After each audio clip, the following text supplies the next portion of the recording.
Get your films on with the Blurs. Once an idea has taken hold of the brain, it's almost impossible to eradicate. Unpacking movies has never been more spot on, woke, fire, and just plain lit. They are lit all the time. So if you're unsure whether or not to plop down some cash for a film, check out the Blurs. When a man with a 45 meets a man with a rifle, the man with a pistol is a dead man. Brondo's got what plants crave. It's got electrolyte. You really only need to hang mean bastards. But mean bastards, you need to hang. Don't say you weren't warned. Ridiculous. Here's Brandon and Jeff. All right, hello and welcome to episode 188 of the Film Blurs. I'm Brandon Norwood, and I'm joined here as always with my good friend of goddamn 12 years and co-host. Has it been 12 fucking years? I think maybe longer, might be 15. Jesus Christ, time is a construct. What's going on, everybody? This is Uncle Jeffrey, aka Jeff Stewart, and we're here to fucking talk about some movies. Yeah, I'm gonna do a speed round real quick, okay? Mm-hmm. I've watched a lot of shit, and it's time for me to vote.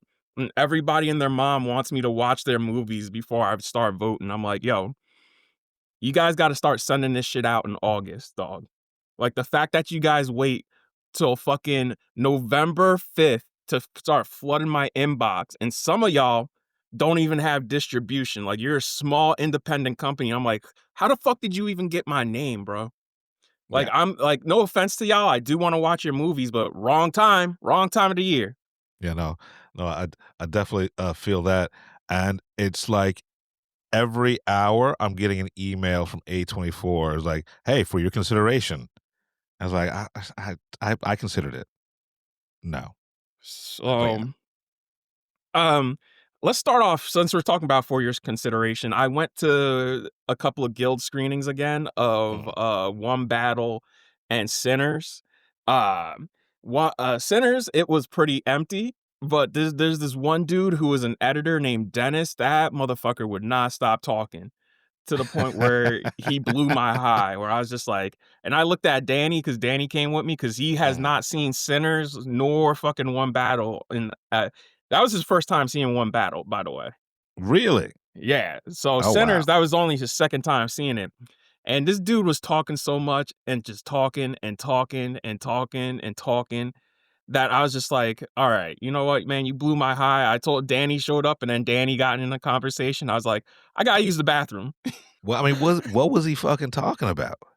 All of his achievements, all the people he's met, how Don King liked him. And I'm just, yeah. He has this gold ACE card, which is the Editors Guild. And like, I tell this to everybody out there in the world, and this is a life lesson. Don't try to impress people. Just be impressive. If you have to sit down, like he didn't know you from Adam, right? And he's trying to like impress you, right? You're trying too hard, dude. You're trying too fucking hard.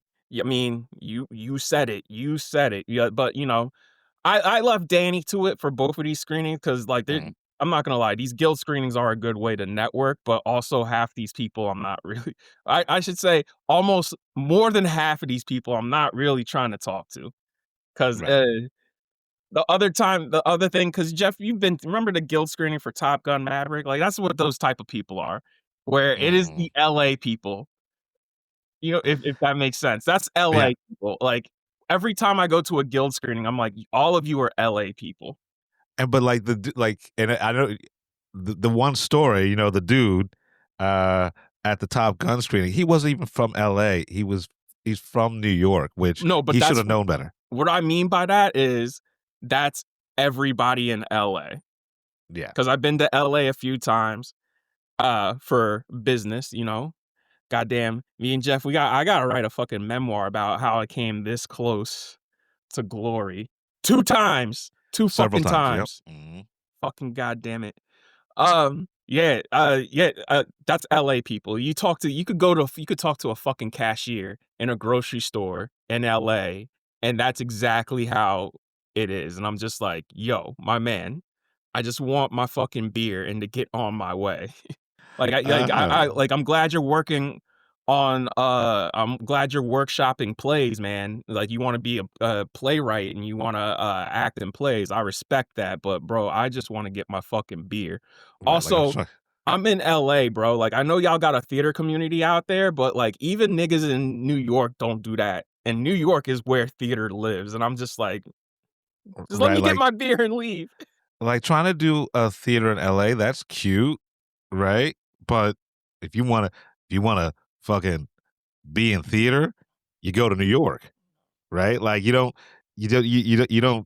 stick around California trying to get your fucking theater career off the ground. Like that's not how that works out there. Yo, man, I'm gonna talk about a musical because I watched a musical yesterday. Mm. But yeah, look, um, I've it's cemented my place. Honestly, these two screenings, I'm just like, oh yeah, Sinners is still number one. One Battle still number two. The digital, they're both digital, so they weren't on film. Right.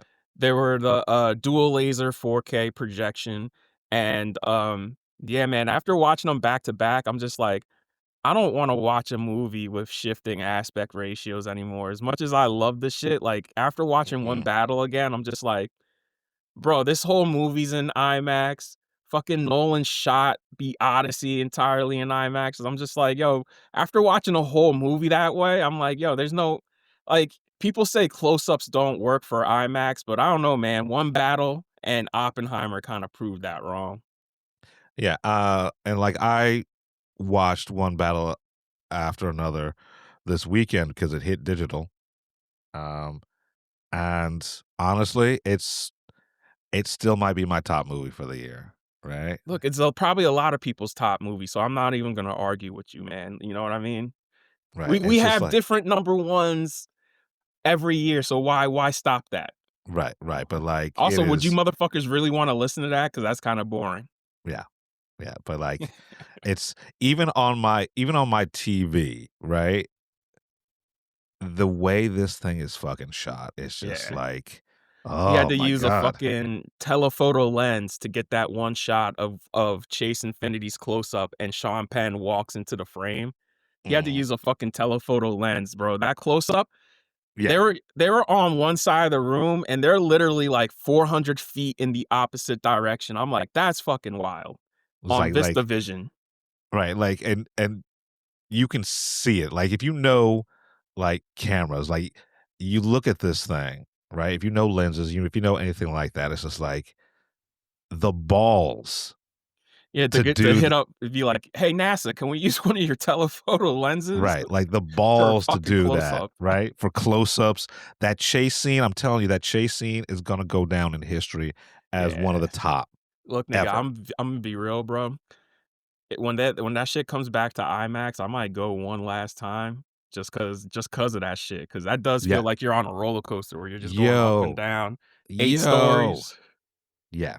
So, So yeah, I like the digital version, the IMAX digital version of Sinners better, and I like the IMAX 70 millimeter version of One Battle better. Like One Battle looks much better on film than Sinners mhm, does, and that's just because PTA is the same like Nolan, photochemical finish, photochemical process where they use a digital intermediate for Sinners before they mhm. printed it back out. And Cool, I'm cool. like, if you're gonna do that, it kind of looks better when you do it digitally to film, because like, that's how Dune has did it for the first two, where they shot digitally, printed it out to film, and then printed it back digitally again. Mm. You know, that's dedication, right? That's dedication to the process. Yeah.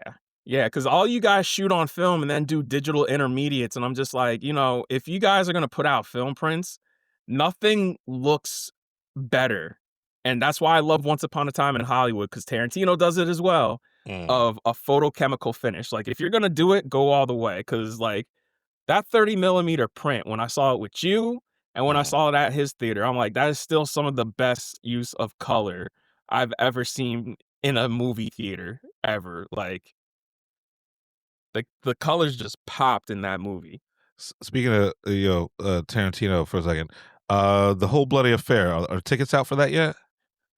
I wish. Tickets I for got Avatar went on sale though. Yeah, I was checking the app every like hour, and I was like, oh, they went on sale. Me and my brother, we got our favorite seats at IMAX. So now I'm ready to see this Odyssey IMAX prologue. Let's see what it does. Let's see what it do. Ooh. Nigga, yo, every time I think about that movie, I get fucking hard. I get so hard. Yo, like, nigga, I'm getting a chub right now. Yo, did you see Empire Magazine put out so much shit about it last week?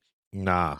Yeah, they put out all these new pictures. Anne Hathaway's Penelope. And I'm like, yeah, that makes sense because if I'm on a 10-year mission to get home to my wife, of course it's gonna be fucking Anne Hathaway. Nigga, I would go to Mount Olympus to fight Zeus. You know what I'm saying? That's on her dating profile, right? That's on her Match.com. Like, this pussy's so good, motherfucker's going to Mount Olympus to slay gods. Dog, that trailer's still the most gangster trailer I've ever seen. Like, the way John Bernthal talks about Odysseus, that's how I want my reputation to be. Where that nigga's like, you want a story? What are you worried about, rumor? Does anyone here have a story about Odysseus? Some say he's rich. Some say he's poor. Some say he's in prison. My dad's in prison? Ha! What type of prison can hold a man like that? That's how I want niggas to talk about when they talk about me. Better get to work, man. Start building that legend. Get out there, fucking crime syndicates. Yeah, nigga, like, yo. I mean, in the Iliad, it was him doing most of the work besides Achilles when it came to fighting. I mean, them two were one-man armies. It's just, you know, Achilles had a dumbass weakness. The nigga's name is his weakness, bro. He advertised his own demise. and like the story behind it, like, so the reason the heel is his weak point is because when God dipped it, like when Zeus dipped him in the fucking shit, right? He was holding him by his ankle. I'm just like, you could have dropped him in real quick. Like, have right. one hand underwater, drop him in, and as soon as he hits the water, you pull him right back up. I was like, you've never done arts and crafts? You dip one side, you wait for it to get dry, and then you dip it the other side, right? This motherfucker never dyed eggs. Made ribs. Right? You get all the sauce on that slack of ribs, every single part. Like, right? If your face ain't covered in barbecue sauce, like, if you don't look like a fucking slob eating ribs, then the ribs suck.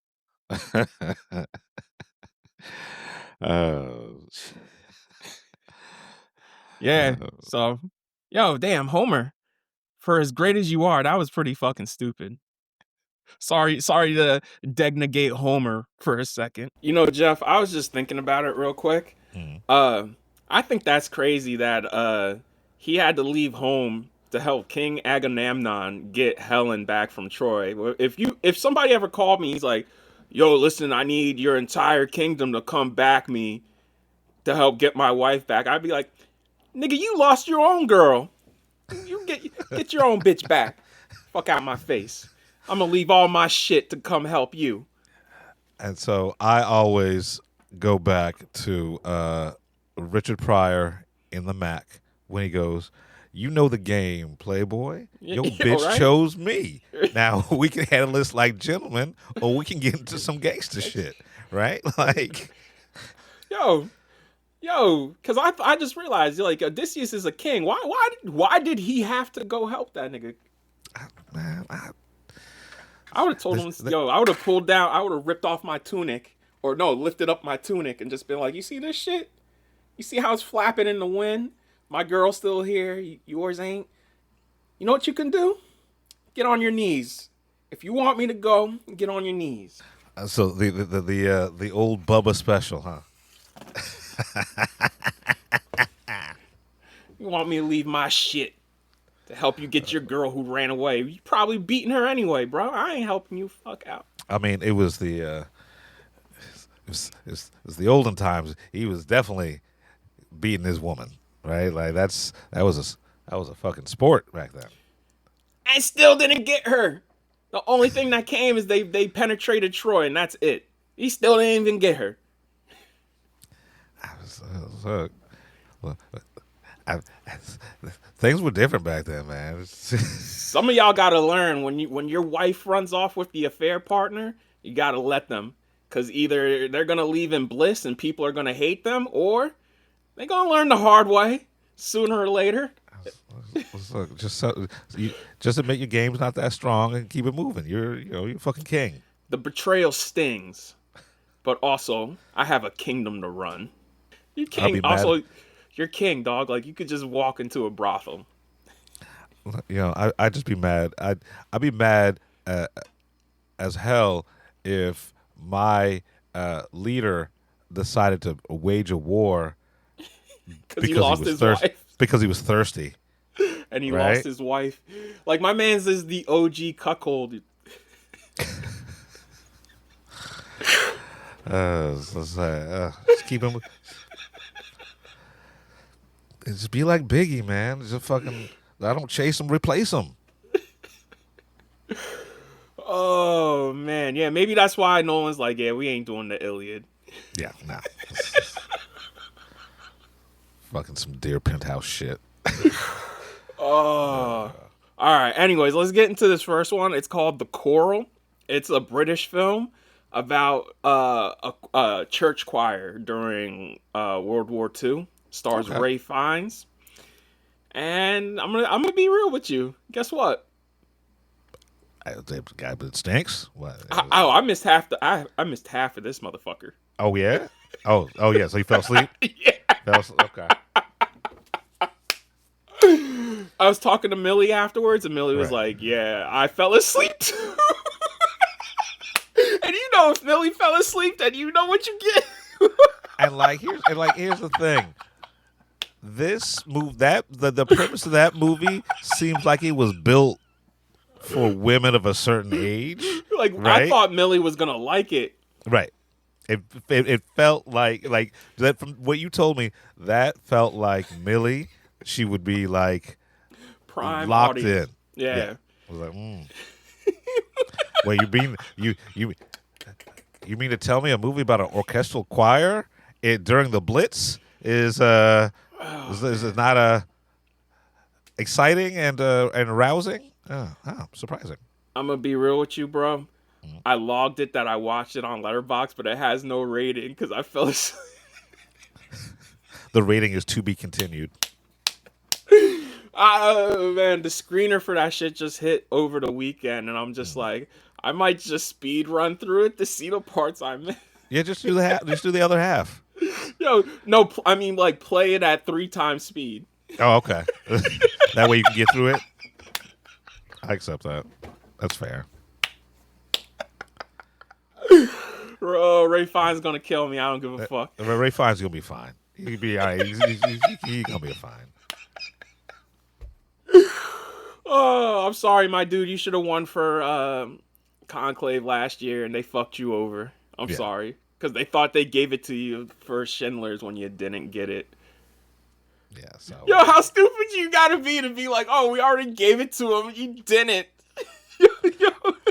And, it doesn't matter if you already gave it to him, right? That's the thing about awards. If you are the best multiple times, you get awarded multiple times. That's how that works. Yo, they thought they gave it to him already, and they gave it to Adrian Brody, who won already.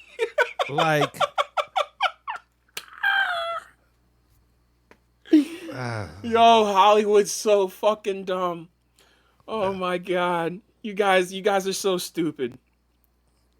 That this circle we want to be part of, and you guys are fucking retards, man. I'm sorry to use that word, but damn, that is some retard shit. I was actually having a conversation with a filmmaker friend the other day, and we were talking about, and he's upset that trying to get into Hollywood is so hard for people of color, right? And I'm like, and I put this analogy out there. Yeah, when's the last time you had a conversation with a coal miner? Right? It's like never, right? Yeah, because that industry does not exist anymore. Yeah. Same thing with Hollywood. You're trying to get into an industry that is going to change significantly, in the next 5 to 10 years. Yeah, these media mergers really ain't helping it either. Yeah. Like, the shit is just collapsing inwards. Yeah. Which is not good, because we're going to have one big super studio. But here's the thing. Entertainment's not going away, right? But the way we consume it and the way it's produced is going to change, right? As it is now. Like these new vertical fucking TV shows, right? Which are being made outside the studio system. They're killing it out there, right? So Hollywood, as we know it, it's dying. It's fucking dying. And it's dying because they're making dumbass moves like this. And all these motherfuckers openly embracing AI, bro. It's just openly. And I'm just like, all right, man. Whatever. I don't give a fuck. All right, let's move on to the next one. In Your Dreams. It's a Netflix animated movie, and I heard some good things when they screened it earlier, and this is terrible. Like, this is meant for, like, 5-year-olds, bro, because it's all just, like, potty and toilet humor. It's about these two... I didn't even hear about it. Yeah. Animation's nice, I'll say that. It's about a girl and her little brother, Elliot. They go into a wildly absurd landscape of their own dreams to ask the Sandman to give them the perfect family. I mean, it sounds on paper. I mean, it's not. The only reason why I don't hate this is because it's so fucking short. Like, it's only an hour and a half, and I was just like, by the time it's over, I was just like, wow, that was bad. But at least you didn't hold me hostage. Right, sometimes I feel like I have a gun pointed to my head. You know what I'm saying? Like, oh, Jesus Christ. Yeah. No, like. All right, let's move on. I saw the new Gus Van Sant movie. Gus Van Sant's first movie in 7 years. Oh, the one that dropped on, was it Netflix or Amazon or something like that? The one where he's recreating 9.5 weeks or something like that? I thought his last movie was no, he did make movies after that. Jerry, because that's the one I keep, like, Jerry. And then didn't he do one after that? Because the Kurt Cobain movie was before Jerry. I think Elephant might have been last. Right. I'm not sure. Yeah, I think we've had I don't know who I was talking to. It was either you or someone else. I think Gus Van Sant's overrated. Yeah, you were talking to me about that. Yeah. Look, Dead Man's Wire. Based on a true story about this dude who he got fucked over by his bank, who lent them money, and he loses it and makes a dead man's wire and holds the bank manager's son hostage with a shotgun tied to a dead man wire. So he holds him hostage that way for about a few days. I'd never heard of this shit before. That's what's crazy about it. I'm a mark for, like, a everyman getting one up on corporate people who are fucking punishing us through capitalism and scheming and robbing us through capitalism. Like, I'm a sucker for that. But, like, it is just bland. And this is, like, it's a comedic thriller, and it's so down the middle, if that makes sense. Like, it's just, it's not bad, but it's not good. It's just average all the way through. And I'm like, I'm not mad at it, but it's just also like, well, it's unremarkable. Right. Especially from, like, a filmmaker who had an 8-year hiatus. You would think them coming back, they would come with something special.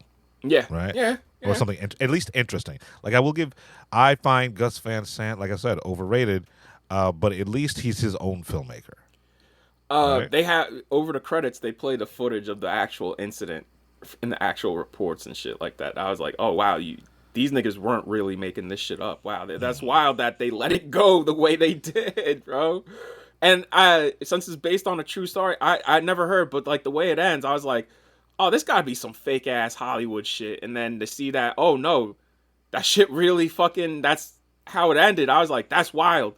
That's wild. I'm gonna start pleading insanity all the time now. I mean, look, sometimes it worked. Like, look, it worked for white people. Like, no person of color has ever pleaded insanity and gotten away with it.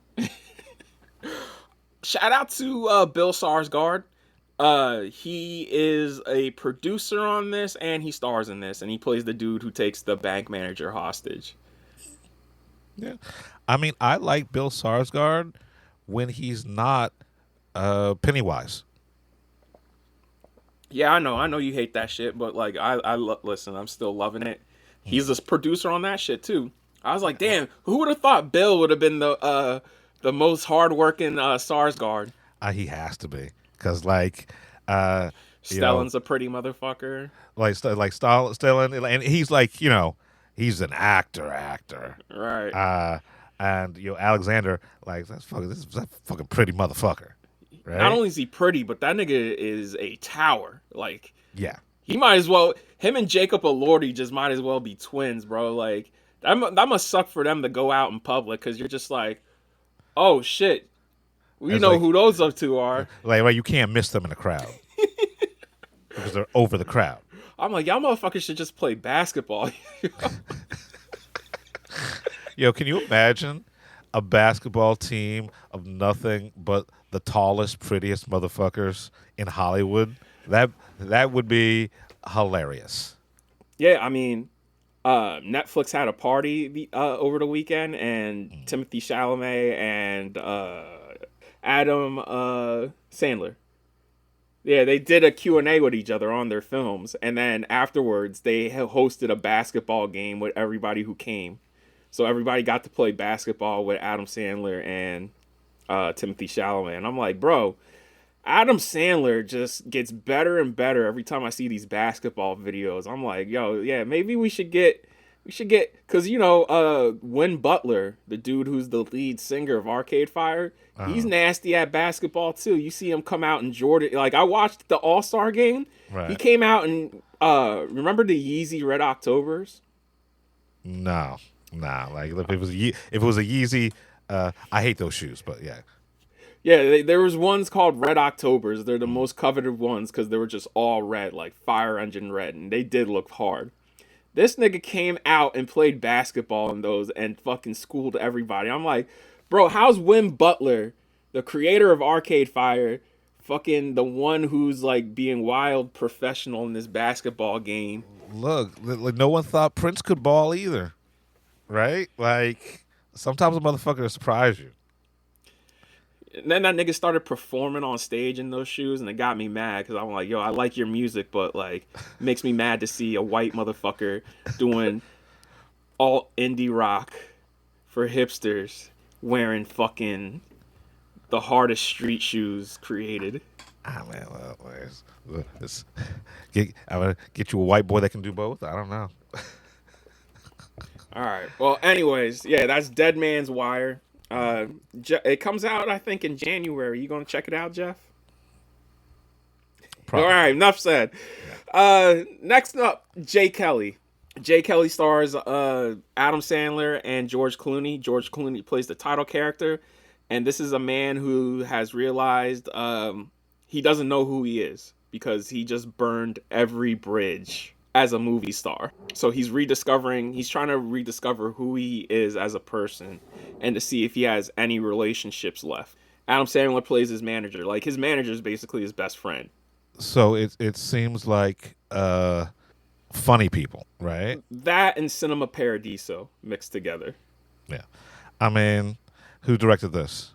This is written and directed by Noah Baumbach.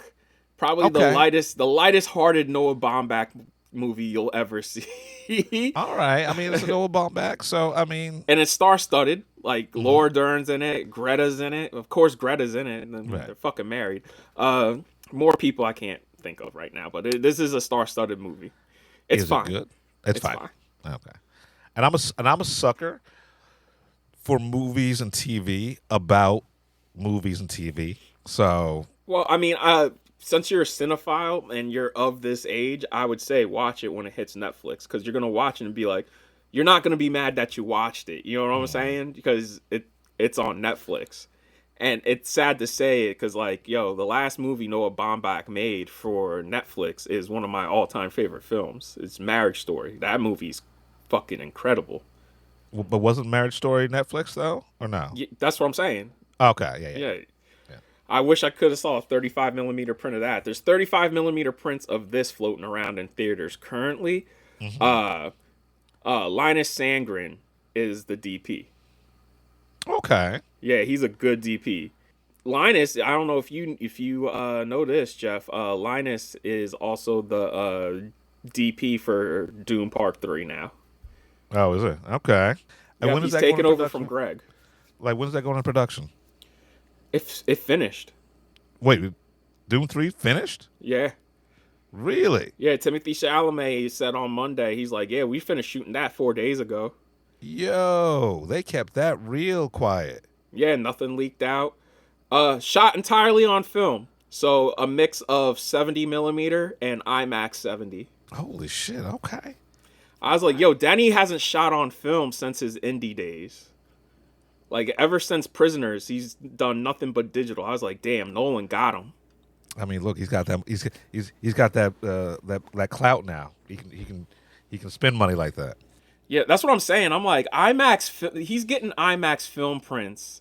I think they're gonna prioritize Dune on IMAX over Doomsday.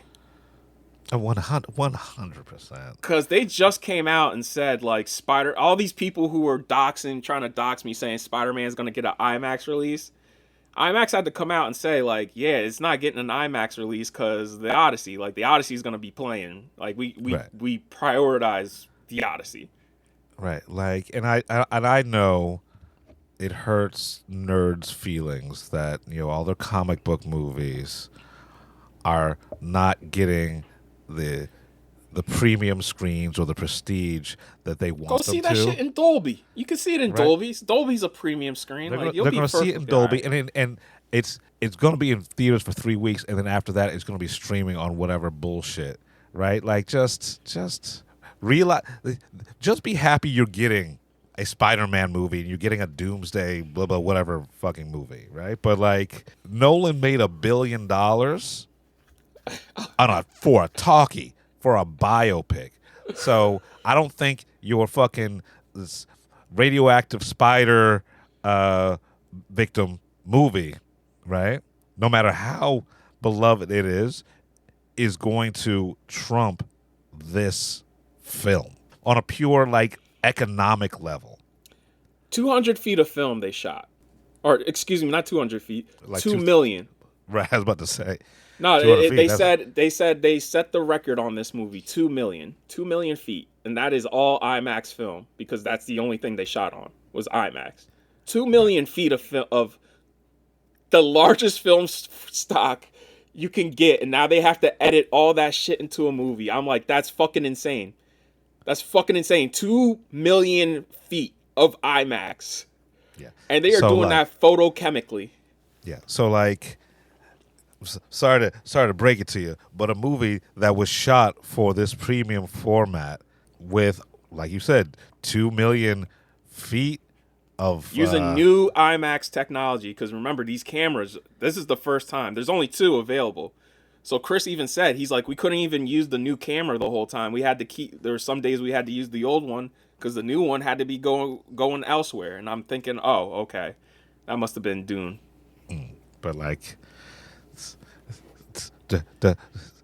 Spider-Man's gonna be all right. Yeah, that's what I'm saying. Spider-Man's gonna be fine, y'all. Like, relax. I was just thinking about it. You saying Oppenheimer is a talkie. I was like, yo, even Nolan makes a fucking biopic, a dialogue-heavy biopic, and it's still one of the loudest fucking movies ever made. All right, let's move on. I saw Predator Badlands in 3D again. It's pretty dope. Okay, cool. 3D's dope. So if you get a chance, go. I want to talk about Christy. That shit sucked. Christy Martin's story is incredible, but she needed a better movie. Like, I'm not even going to put this all on Sydney Sweeney. It's just the film itself. Like, it needed a better script. Like, everything, top to bottom. Like, no offense to David Michôd, because he's made great movies, but, like, I still love Animal Kingdom. Yeah, just watch the Netflix documentary on Christy. Yeah. I never even heard of her. So, like... Yeah, that Netflix documentary went hard. Okay, so, all right. Train Dreams is a masterpiece, dog. Like, watch this Yeah? when it hits Netflix. This shit is a masterpiece.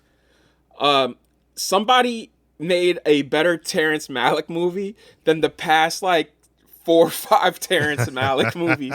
And also, it's short. It's only an hour and 40 minutes. Okay. Starring All right. Joel Edgerton, and it's just about a guy who just lived a life, and like his life was so small that nobody remembers him. Jesus. Yeah, it's a masterpiece. Written and directed by Clint Bentley. It wasn't until after. Oh, okay, yeah. So somebody lied to me because somebody's like, "Oh, he directed Sing Sing," and I'm like, "Wait, what?" And nope. Yeah. I'm looking up Clint Bentley right now, and it looked like he might have had a hand in it, but he didn't direct it. Right. Okay. But yeah, I haven't seen a movie like this, All Them Body Saints, where a filmmaker debuted, and it's just like, whoa. All right. Because that was David Lowery's first movie. So when's it supposed to hit? Netflix, it hits Netflix, let's see, November 21st. Okay. So I wish I Saturday. could have saw a 35 millimeter print for this motherfucker. But the Dolby Atmos mix is pretty good. All right. Cool. So with that, let's keep it moving. Die My Love. That it's the new Lynn Ramsey movie starring Robert Pattinson and Jennifer Lawrence.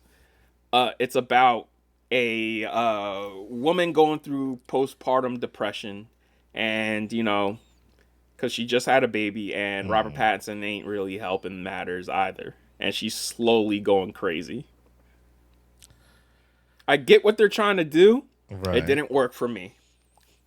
Was it directed by a man or a woman? Lynn Ramsey, one of the most Oh. prolific female directors, because her last movie was You Were Never Really Here, which is like a quiet masterpiece. We Need to Talk About Kevin, a movie I never want to see again. I love that movie.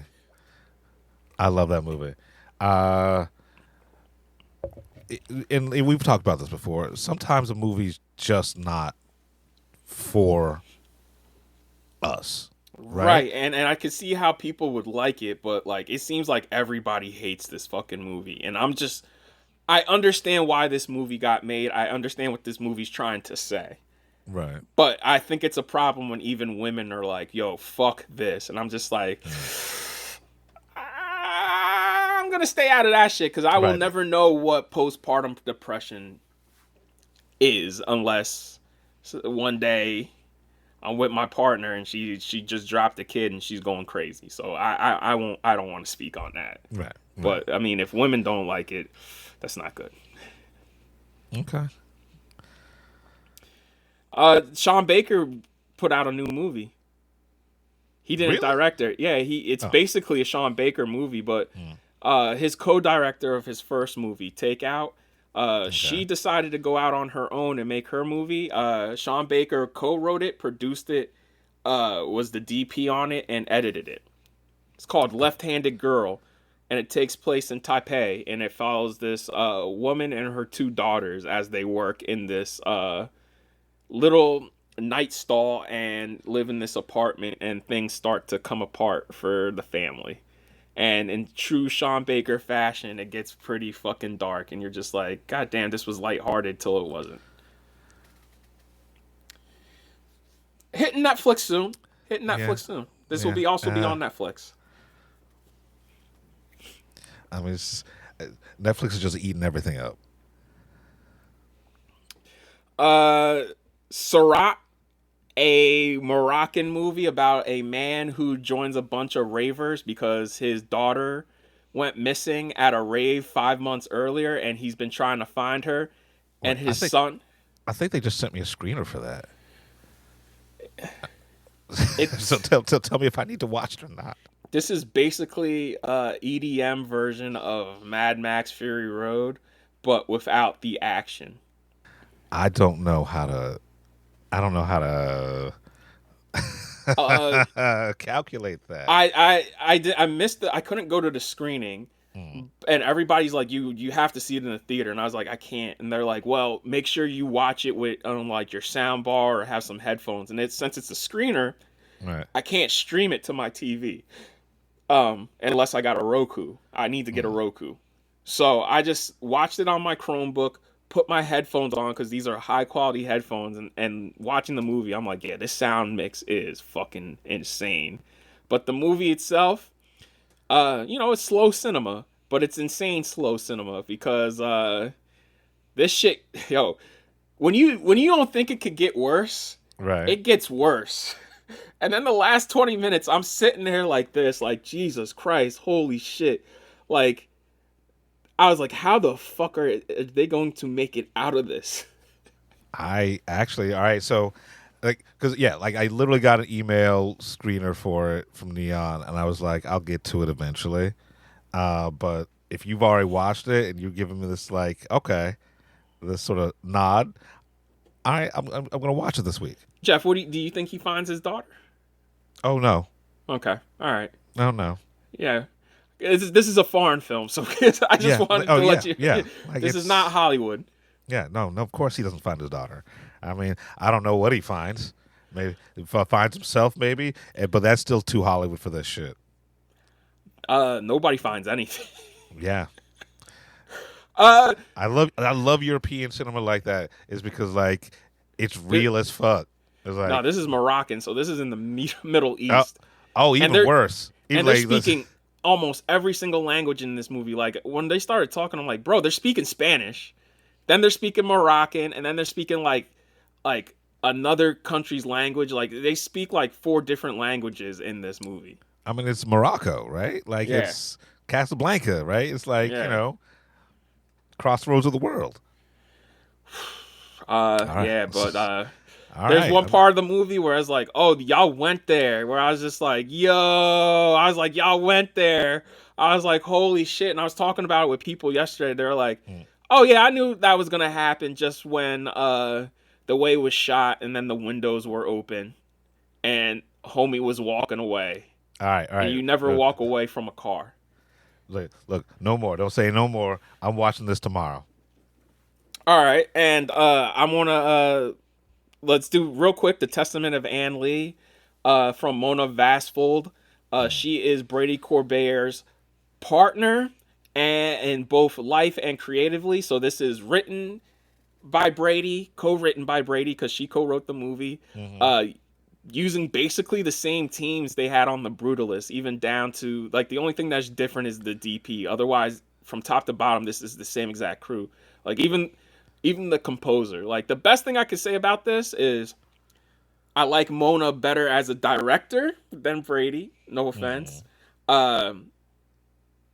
It looks amazing. Amanda Seyfried, who plays Anne Lee, gives an amazing performance, and the score, the score is incredible. Like the score, like the Brutalist score was good, but it was too like experimental and opaque, and it just felt arty at times for no reason.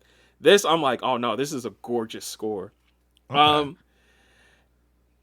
The Testament of Anne Lee is based off of Anne Lee. She was the founder of the Shakers, or no, she's not the founder of the Shakers. She like basically became the leader of the Shakers. The Shakers are shaking Quakers. So when they pray, they shake and moan and. So like they got the spirit. Yeah. So it's about their struggles it's about her struggles as a woman during this time and their struggles as a religion, both in England and once they make it here to America. So, I was bored. I was bored as fuck, my nigga. Like I was bored as fuck. At the beginning, you get a montage of her giving birth to 4 stillborn babies, and the last one you kind of see. And I looked up the production history, and Mona made real fake vaginas for the birthing scene. I was just like, yo, we gotta. I'm gonna call CPS on Brady and his partner so we could get her daughter away. So this is all you had to tell me. coming out from Searchlight. So they got acquired by a major studio. Yeah, because It drops Christmas Day. Yeah. Of course it does. Of course it drops Christmas Day. This was shot on 35 millimeter film, Jeff. For some reason, it's playing on 70. Okay. Yeah, I don't understand it either. Why not just print 35 millimeter prints instead of 70 millimeter prints? I don't know. I don't know the reasoning. Because it's Brady Corbet. I don't know, because I'm hearing A24 might do it for fucking Marty Supreme. And I'm like, yo, what the fuck is going on, y'all? Like, y'all act like there's a surplus of 70 millimeter projectors all over the world. And I'm seeing Marty Supreme tomorrow. I'm excited to see it, but also, like, I'm pretty sure Marty Supreme was shot on 35. Like, the Savdies work small, y'all. It's like a hipster's arm race at this point. It's like, let's shoot it on 35, but project it on 70. What is the most obscure things and most complex things that we can do that the rest of the audience, the actual viewing public for America will never actually appreciate or understand? Let's do that. Yo, I would do it too, though. I would go into the theater and I would go up to the studio and I'd be like, we have to shoot this in CinemaScope and we have to do CinemaScope prints. Sure. Like, look, at this point, they'll do anything. They'll do anything to, like, fucking... We're going to have to pay people $1 million just to rebuild CinemaScope cameras and tell Kodak, hey, you guys got to start making CinemaScope film stock just because I'm an asshole. I cannot wait to do that. That's the dream. It's like, honestly, that's the filmmaker's dream, to be an asshole, right? That's like, let me do the hardest, most expensive things because I can. Yeah, because I can. And everybody knows my favorite format's IMAX. They'd ask me like, Brandon, why didn't you just shoot this in IMAX? It's just because I'd be like, because I got the clout. Right. You know what I mean? Sometimes you gotta whip out your dick.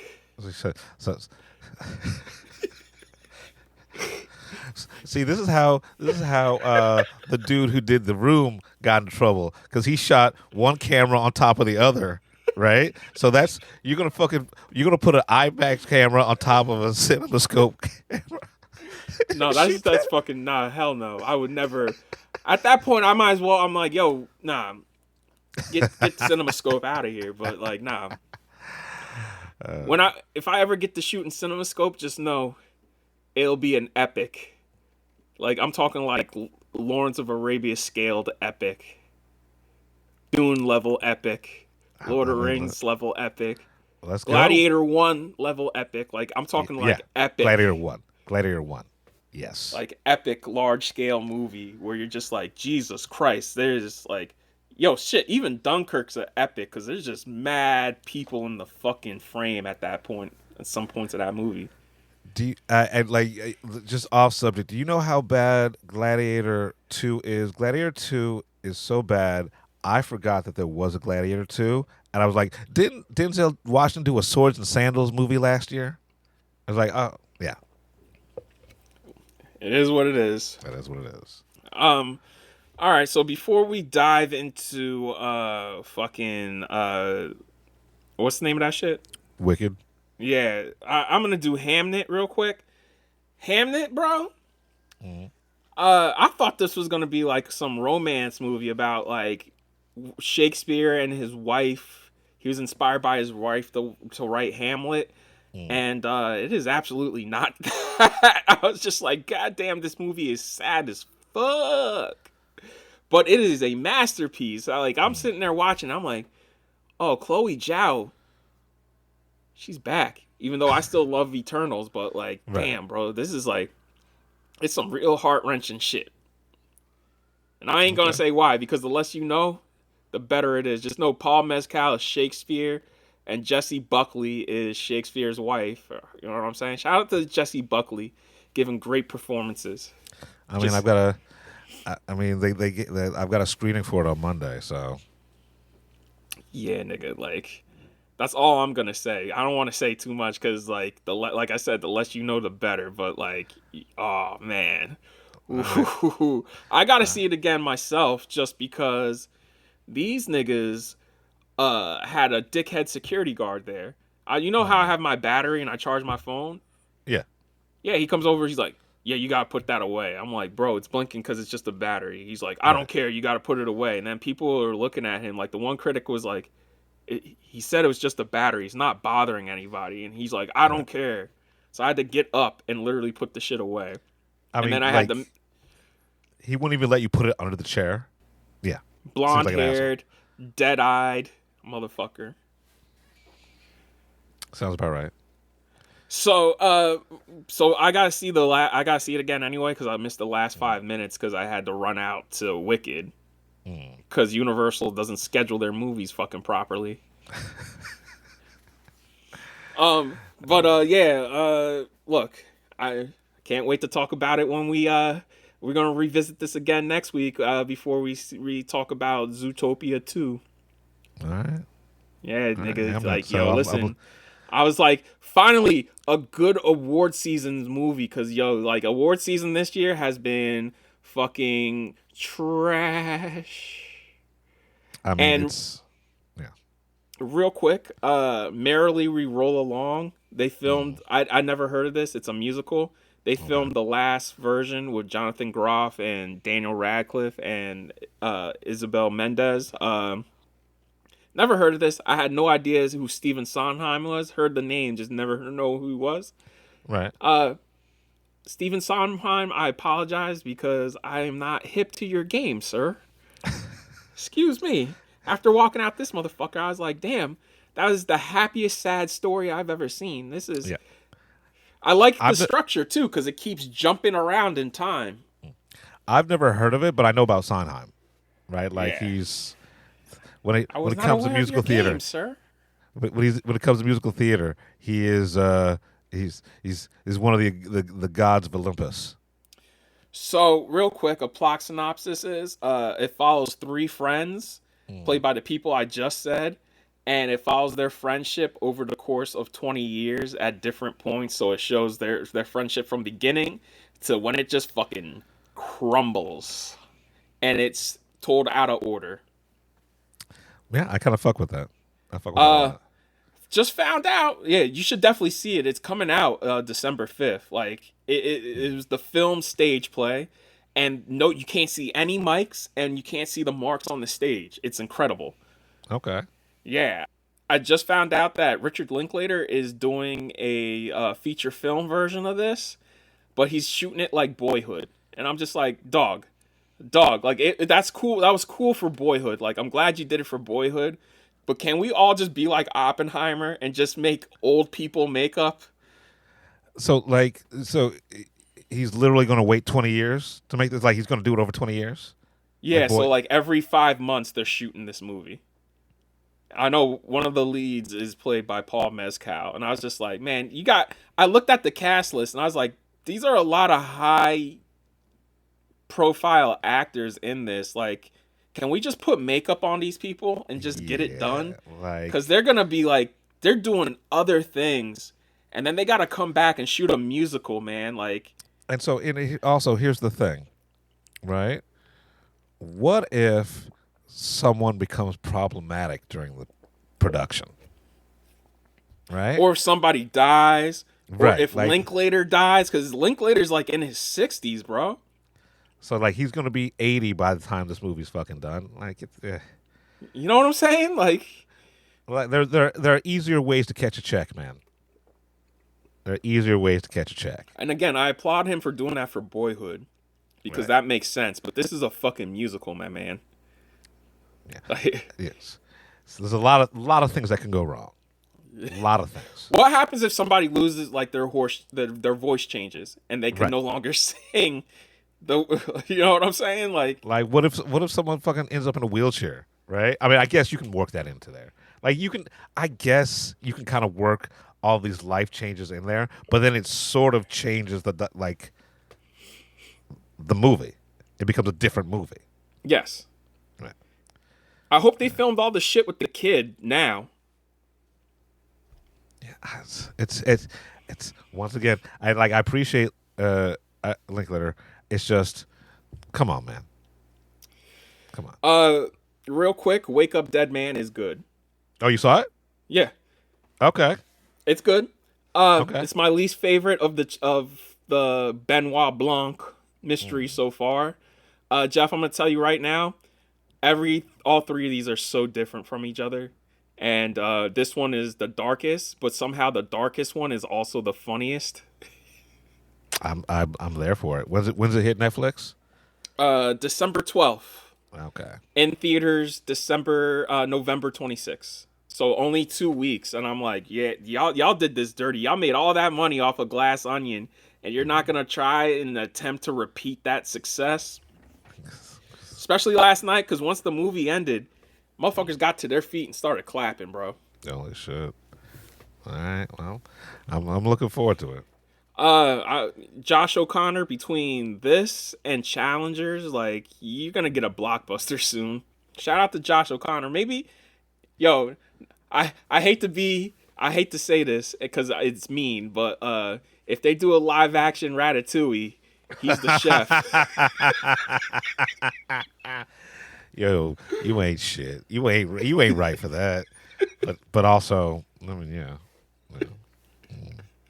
Yo, the nigga said he loves the movie, and then they showed a picture, and I was just like, oh shit. I was like, you don't even realize.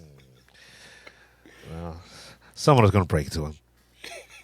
Jeff, why don't you start us off with Wicked: for Good, even though the first one is called Wicked: Part 1. All right, so I guess let me preface this.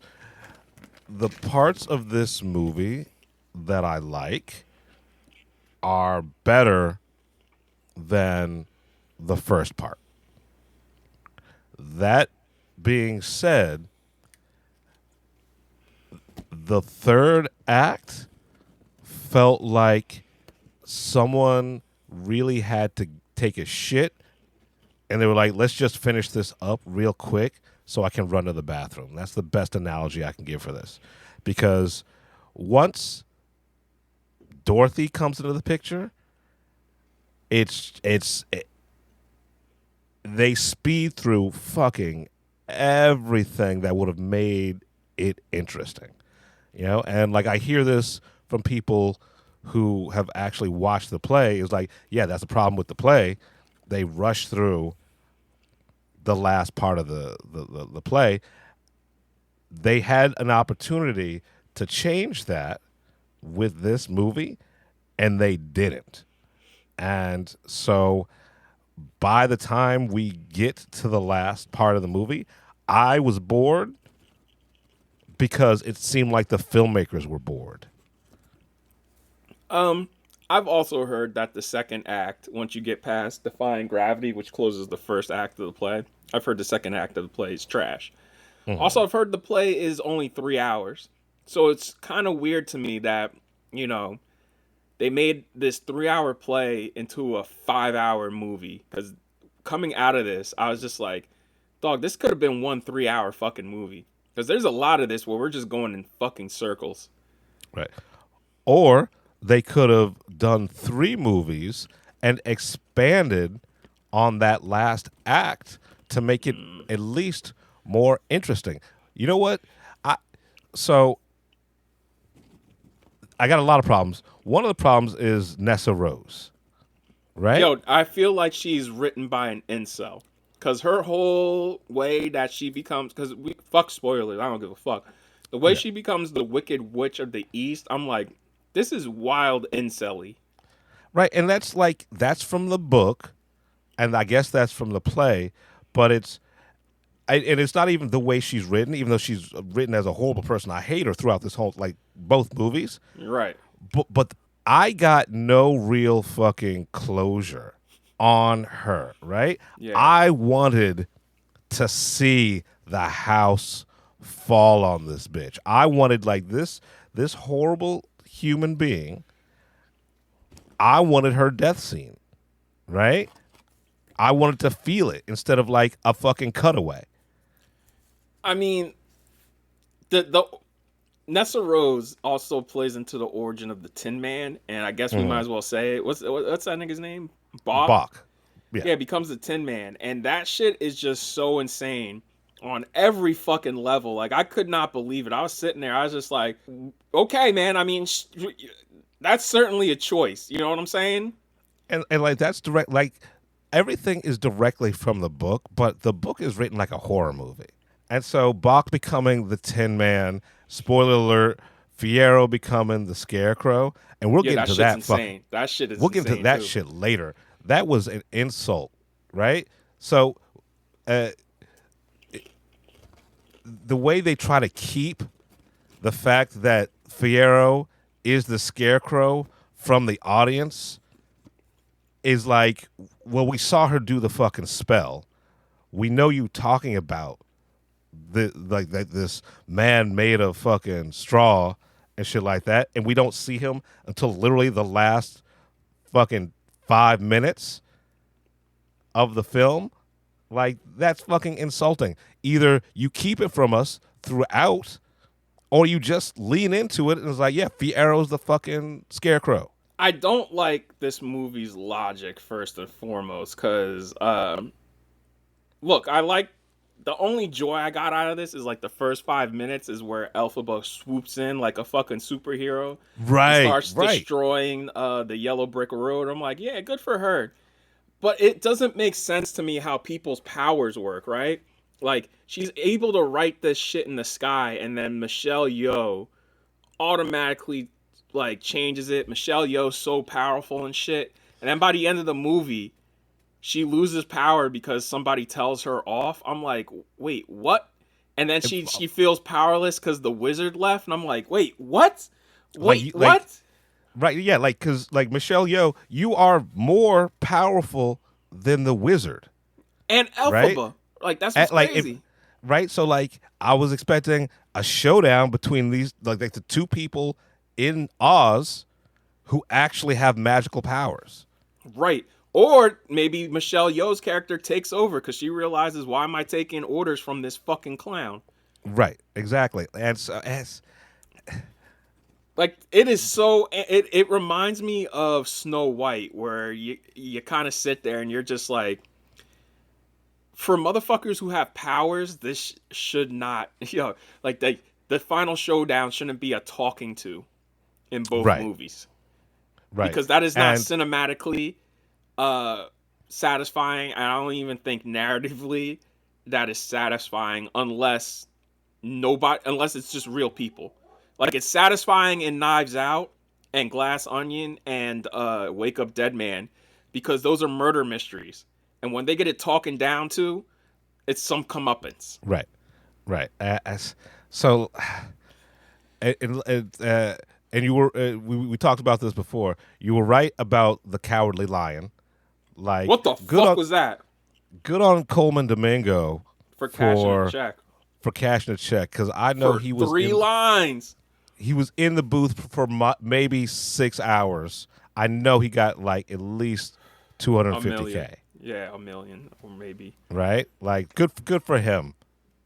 Right, I can't get mad at him for that. But like you can't even tell it's Coleman Domingo. No, you can't. They could have gotten anybody to do that. Anybody, right? I do like. I love Cynthia Erivo in this because she's a black superhero. I even like Ariana Grande. Like, they're doing, them two and Jeff Goldblum are all doing the heavy lifting. Otherwise, like, and I like Jonathan Bailey, and I think, but like, I feel like everybody's performance was better in the first one.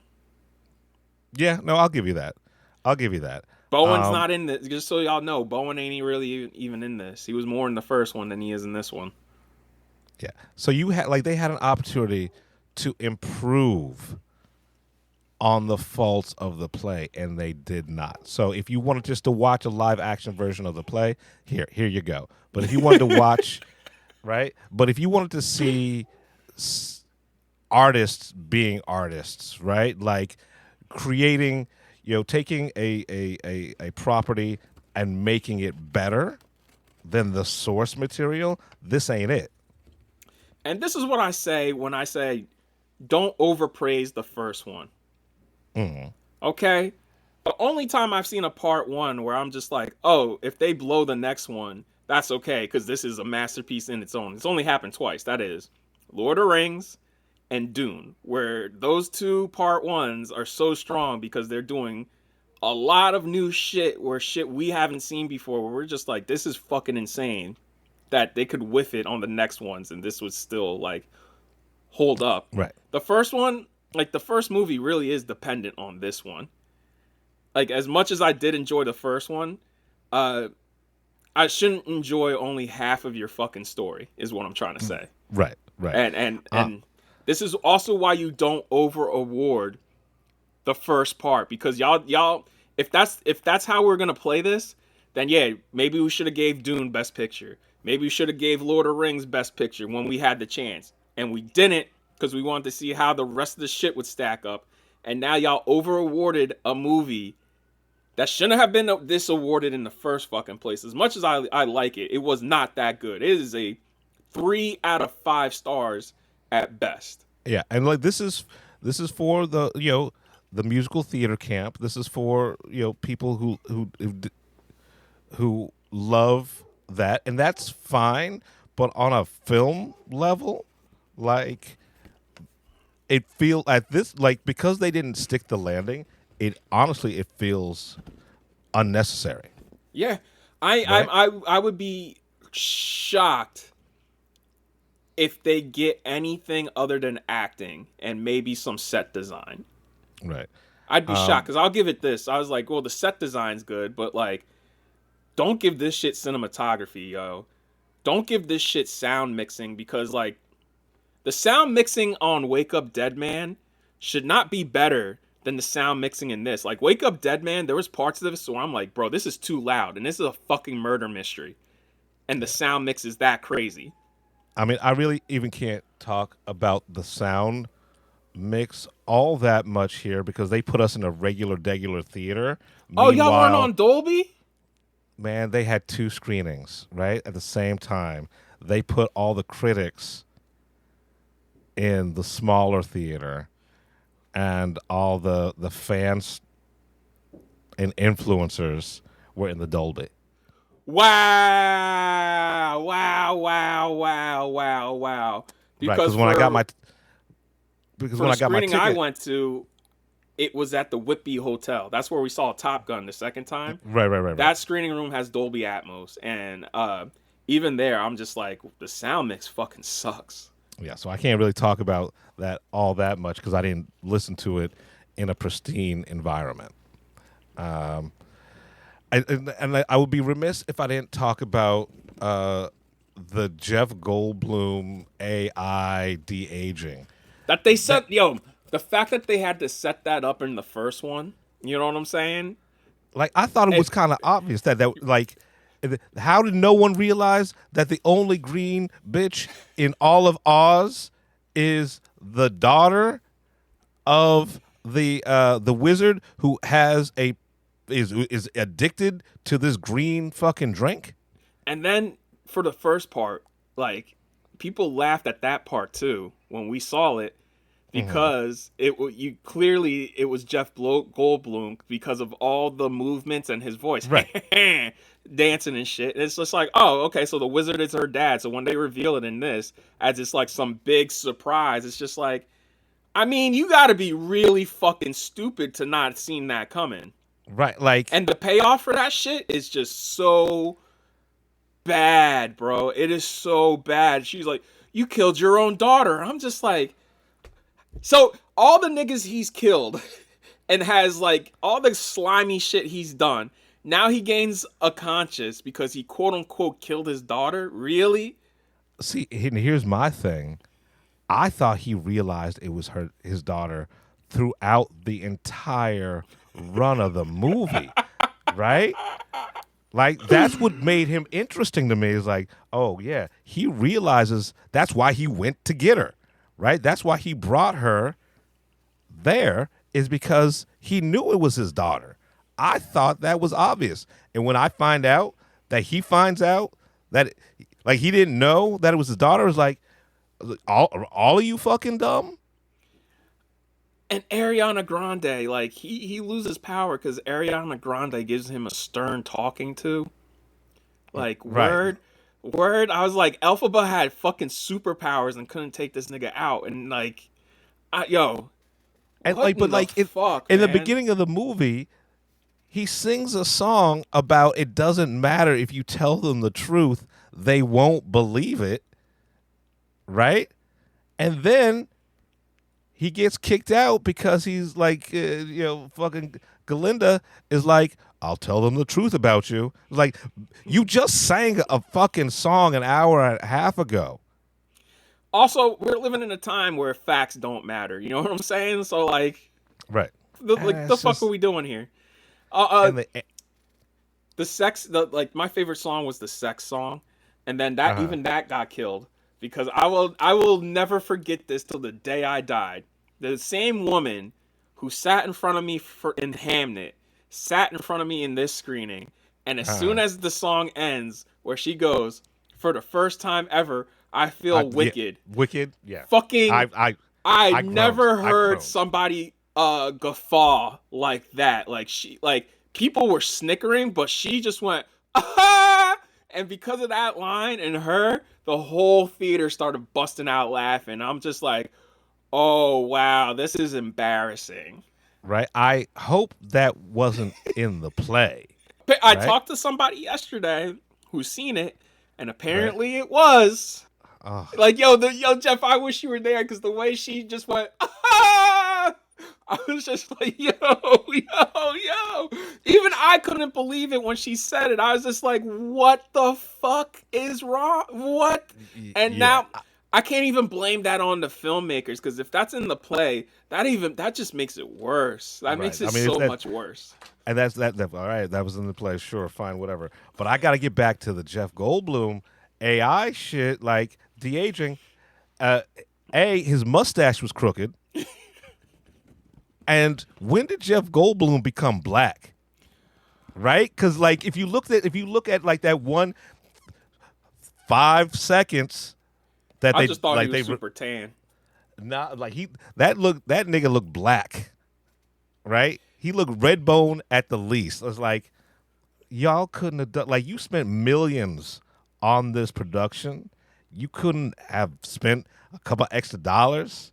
But that's the problem with a lot of the CG in this motherfucker. And then the first one is like, it looks like CG. As polished as it does, it looks a little bit better than most of Phase 4 of Marvel. Yeah, all right. Well, that's still not saying much, but yeah, right? Because like, the monkeys, the flying monkeys in this, they look terrible. No Good Deed, like probably the best song besides the sex song in this. You could tell she was in front of a green screen, dog. Like, she's just flying around, the monkeys flying around. She's in this underground fortress. I'm like, this looks fake as a motherfucker. And you know why part of the problem is? It's the lighting. Yeah. I mean, like, what else? What else? I was gonna bring up something else. I forgot that just like was a real fucking. Oh, yeah. I mean, this has to do with everything in the third act. So, spoiler alert. So when they throw the water on the Elphaba, right? She's oh, what a world, when she disappears, shit like that. So apparently there was a trap door that she hid in, right? To fake her own death. And when Fiyero shows up at the end to let her out, like there's a wink and a nod, and she's like, it worked. When did you fucking talk about this trap door ruse? I'm not even. I get what you're saying. That don't even bother me because at that point, like, the motherfucker's over, and you're at that point. I was just I went like this. I was like, yo, I'm just gonna put my hands up like I'm in a robbery, dog. Because like at this point, you got me. Like I can't even. I'm not. I stopped being mad and I just held up my hands like, yo, listen, you got me. Okay, sure. Do what you want. I felt like a victim. And like all the Dorothy shit, right? Yo, so what I want to talk about is like, yo, is it me or was that shit like Dorothy was AI? Like she looked like a AI person. And have you heard John M. Chu's reason for not casting an actual actress in that role? Because he loves Judy Garland that much. I don't know what the He said it would overshadow the entire movie because people would be too focused on the actress playing Dorothy. No. Here's my thing. We've had so many people play Dick O'Halloran across the years that like I'm just like it's just another actor playing Dick O'Halloran. Obi-Wan, more known as Ewan McGregor's character now than Alec Guinness is. So like I'm not even precious about this shit no more. I'm not precious about it. It's just they could have obscured her better. Yeah, but like just and it's sloppy here because the way it's they edit around her. I'm like, you guys are insane. Right. So the whole entire third act of this movie is fucking sloppy, right? Like this is why I wouldn't have minded a third movie, right? Because why is she tapped to assassinate the witch, right? Yeah, like, it makes no sense. Like what? Like why isn't not Michelle Yeoh who has the superpowers? Right. Exactly. Like why Good question. do you?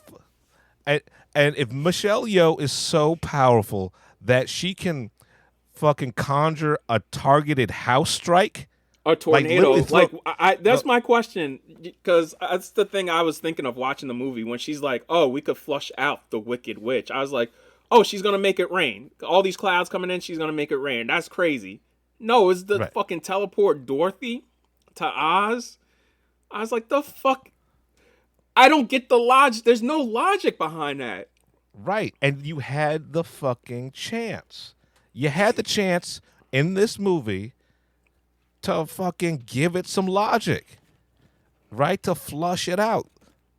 But no, it's just like, oh, remember Wizard of Oz, I see, blah, blah, blah, blah, blah. Like, I like it in Wizard of Oz that it is unexplained that a tornado just happened to carry her to Oz. Right. This mystical land. I can accept that. I don't care. The logic here, where they try to explain it and there's no logic behind it, I was like, you guys were just better off just leaving it unexplained. Right. Because that fucking makes no sense on any level. Yeah. And so, like, there was no fucking closure for the Nessa Rose. Yeah. Everything. I really wanted to see that fucking house crush her, right? Because I didn't like this character. What happened to the slippers? I said they took them off, right? Because Dorothy doesn't have them when she gets back to Kansas. I don't. That's a you good see what question. I'm saying? That's because a very good question. She took the slippers off of Nessa Rose. Right. And like I don't remember. I gotta watch The Wizard of Oz again.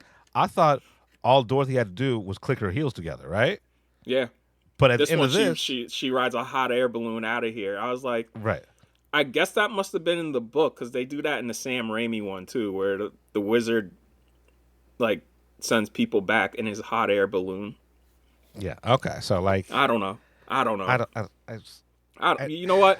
When I saw the hot air balloon, I was just like, that makes no sense. But you know what? Go ahead. At this point, again, I was like this. I was like, go ahead, man. Just go ahead.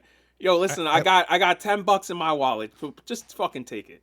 And if it's that easy for fucking Michelle Yeoh's character to just take stuff from our world, I guess, and transplant it to Oz, then why didn't Elphaba try to escape to our world? Or like, I want the explanation. Well, I mean, they explained that she fights for Oz. Yeah, but then she gives up fighting for Oz and fakes her own death. I don't know. Look, my question is, why isn't there more of us in Oz? Because if she could take a fucking hot air balloon home, why can't we go to Oz? That's the thing, man. Like, there's a lot. You know what I'm saying? There's a lot here they had the opportunity to make this make sense, right? And I get it for a play, right? You don't have this much time, right? So I get the play being truncated at the end. Because you're more focused on the music and the core characters than anything else going on in the background. This is a fucking movie, bro. This is a fucking movie. Yeah. This is a fucking movie. And like that's why I said, like, if there was a third movie, no thank you. But like if the second movie had been like, all right, this is the part where, you know, everything starts to come together and we explain Dorothy and blah blah blah blah. No, man, because fucking they did this shit with The Hobbit and it fucking sucked. Like, yo, could you imagine if Denny's was like, yo, I'm gonna do fucking Dune in 3 parts, man, a 3-part movie. I mean, because Dune Part 3 is Dune Part 3 is a fucking different book, though. Right. It's just, and I don't know why I don't even know why I'm this upset over this. Because you really like the first one. You like the first one more than I did. I did like the first one because it was honestly it was the first time we had gotten a really good black superhero origin story, right? Female black superhero. Look, man, I thought it was entertaining musical. You know what I'm saying? I ain't trying to project it on that, and now I'm just like, it is what it is, y'all. It is what it is. And it's fine. It's gonna make all the money. Oh, yeah, it's gonna make a fuck ton of money. But like, come award season, bro. If this is nominated for Best Picture, I'll be like, okay, you know what? No, fuck y'all. Fuck y'all. No, yeah, no. It's no. And like, here's the thing. If I was a fan of the play and I saw this, that's what, and I enjoyed it. That's fine. But I'm coming in this as someone who not only appreciates studies but makes films. This is a failure. This is a failure as storytelling. Yeah, like this is a failure of storytelling in a medium that is nothing but storytelling. I mean, I'm gonna say this. I feel bad for you because you're hurt over this, man. I'm not hurt over it. I'm just like I just feel bad because I know because you were looking forward to this because you liked the first one, and I can't even begrudge you because I did like the first one too. It's just like you like the first one much more than me, so it hurts me to see you like hurt by the movie. You know what I'm saying? Because like I was going in, I was like, man, I know this is gonna be some bullshit. And like I just knew. I was cautiously optimistic. And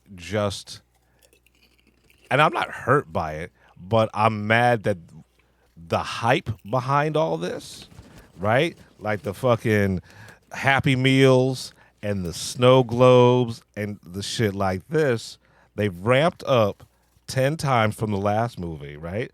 And we're expected to buy into this fucking hype, right? The premiere last night in New York, right? Do you see the pictures and the video from that? Like I saw Nadia covered the red carpet. Yeah, I think my girl Lila, sorry. So they split up. They even split up critics, huh? Yeah. Because the one I went to, all the big critics were there. All the big critics were there. Like David Sims was there, Mike Ryan was there, Kate Erbland was there. I was with Ed. Like dudes from the Ali was mine. Dead Daily Beast dude. I can't remember his name. Nick. He was there. Fucking Richard Lawson was there. Fucking Allison Wilmore was there. I was like, oh, okay. All the important motherfuckers got in today, and then we got the fucking scraps because the press screening last night, not only was it the same time as the New York premiere, but it was also last night they did the Amazon fan screenings. I was like, damn, like the review embargo drops after the Gen Pop gets to see it, bro. That kind of rubs me the wrong way. Yeah, no, I get it. And so like I'm not hurt by this because I'm not all that fucking invested in this. I'm just you made a musical that I actually enjoyed, right? Because I don't fuck with musicals, right? And I then don't know, you man. drop After the ball. Merrily we roll along yesterday, I'm like, I might be fucking with musicals. Right? And it's just and like part of it's just this fucking hype machine for a lackluster movie. Well, I mean, come on, studios all they oversold the first one because they knew they had money, and then after it became the phenomenon that it is, of course they're gonna oversell this second one. You know, it's called that's the cycle of capitalism, baby. Right. And I'm going to leave you with this. To anyone who's listening, thinking I'm just like fucking a hater, right? As I was walking out, there was a 10-year-old girl talking to her mother. And she said the same thing that I said. It's like, yeah, I didn't like the last half of the movie, right? That was from that's from the target audience. Was like, I didn't like the last half. I'll say this. For a movie that is more somber than the first one in tone, you know what I'm saying? Like, it feels like you're watching the Wizard of Oz version of The Empire Strikes Back. Y'all whiffed it. Like, I appreciated that somber tone for the first 45 minutes, and then I was just like the only other thing I like is like your actions have consequences and you can't undo anything. I like that, where there's permanent changes. But other than that, bro, it's just like, I'm not familiar with the book. I'm not familiar with the play, and just the creative choices made in this, I'm just like, that's fucking insane. It's just on every level fucking insane. And I get it, and I like as this someone is who's for the like fans, man. This is 100 strictly for the fans. Right. It's for the fans, but as someone who's, you know, I'm not a fan of the musical because I've never seen it. I'm a fan of movies, and after reading I'm halfway through the book. The book's fucking long. To see Isn't how that the first of 12 too, right? yeah, There's like 12 books. So like, yo, if this motherfucker makes $1 billion, you best believe there's gonna be a Wicked Part 3 because they'll hire the top fucking songwriter right now and be like, get to work on this second and third book. You already know. but here's the thing: this like all the books are fucking dark, like real dark, and kind of sexy.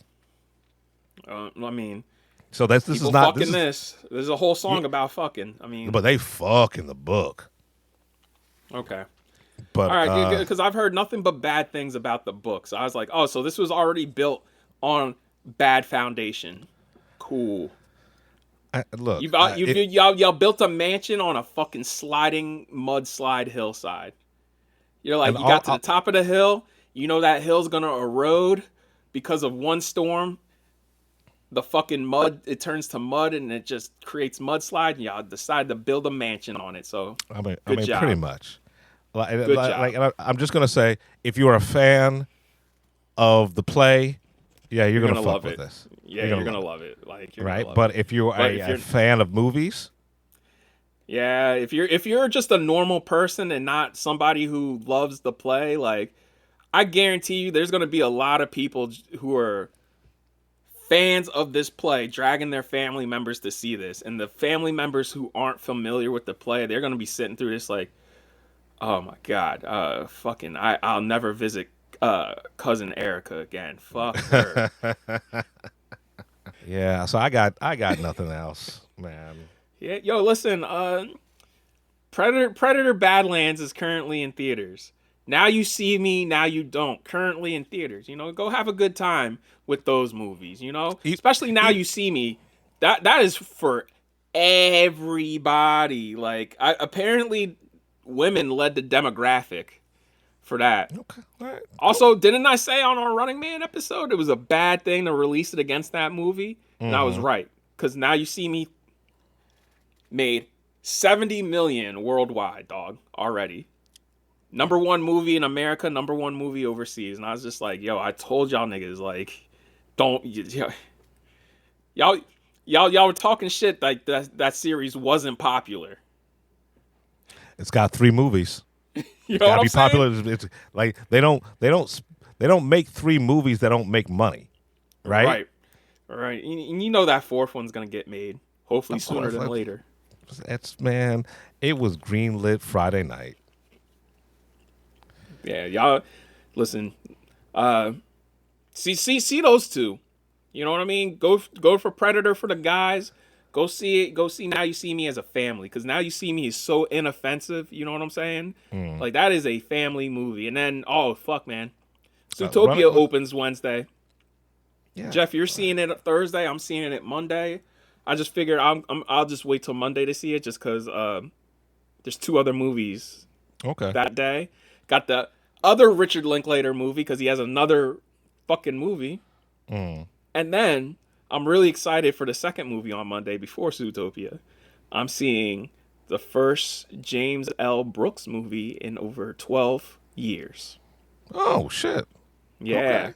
And I saw the trailer for it before, when I went with my brother and mother to see Now You See Me Again. Ella McKay, me and my brother were dying laughing watching that trailer. I'm like, damn, this is fun. This is hilarious, but it's also fucking mean. All right. Shit, I can't wait to hear about that. Yeah. So, yo, listen, Zootopia, if you let me down, man, fuck this shit. Fuck this shit. Also, a lot of trailer talks are going up. So go on our website, filmblurds.com, to read trailer talk. I'm going to put up a new trailer talk soon for the Moana live action reboot. They put up the trailer yesterday, and oh boy, I guess I got. Yeah, I saw parts of it. I saw it was like, oh no, that's fine. So read our new trailer talk where we talk about I talk about the Devil Wears Prada teaser. Can't wait to see that. Cannot wait to see the SpongeBob movie in a couple of weeks. Hopefully you get a 3D screening of that. And Toy Story 5. You'll read my thoughts on the teaser for Toy Story 5. Yeah. Oh, Jesus Christ, man. Toy Story 5. Okay. All right, y'all. That's episode 188. We're the Film Blurds. I'm Brandon Nord, and I'm the motherfucking protagonist. I'm the protagonist. I'm Jeff Stewart, a.k.a. He Who Remains. Don't come at us. It's just fucking movies. You've been listening to the Film Blurds podcast. Man, I just love what you guys do, man. I never miss an episode. It's the best. It's my favorite podcast. Follow Jeff on IG on MindFireXL and Brandon on Twitter at BJN Tweets.